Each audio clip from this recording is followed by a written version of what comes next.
I don't know who decided that money should be a taboo topic or who lied and told people that they should never talk about it, but one thing that I do know is that it backfired. And the fact that so many people are so hush-hush about this topic partly explains why some people are so bad with managing their money and why some people will make the same financial mistakes over and over again. Some parents don't discuss money with their children, many schools don't teach it, some friends don't talk about it, and even some spouses are uncomfortable talking about it with each other. But we talk about everything else, so why not money? But the good news is that thanks to loud budgeting, that is starting to change. And if you're not familiar with this, loud budget is a new trend that focuses on being honest and transparent about your finances, setting boundaries, and not being afraid to say no if something doesn't fit into your budget or if you just don't want to spend money on it. And this is right up my alley because I've said this before in previous videos. It is so important that you own your financial choices loud and proud. And this is exactly what loud budgeting encourages. It's no longer about keeping up with the Joneses or just going along with the group at the expense of your financial goals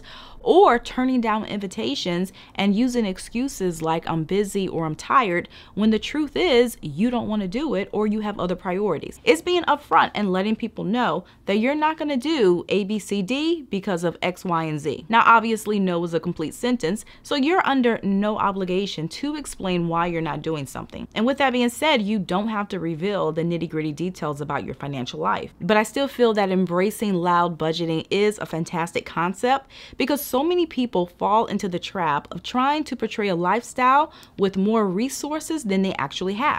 There's sometimes a sense of shame associated with financial limitations, and because of that, some people won't decline invitations for fear of being looked at as cheap or broke. But what some of these people fail to realize is that being vocal about your financial choices can empower you. It allows you to own your financial decisions and prioritize what matters most to you. And by openly discussing your budgeting strategies, you might inspire others to take a closer look at their own financial situation and make similar changes. Now, understandably, this is not going to be everyone's cup of tea. You might be someone who leans more on the privacy side, so you don't like revealing too many details, which I completely get that. But one cool thing about loud budgeting is that it doesn't have to be financial TMI. At the end of the day, you are in control. So you decide what you're comfortable sharing and how much of those details you're willing to divulge. And to give you an example of loud budgeting, let's say you're invited to do something that doesn't align with your financial goals.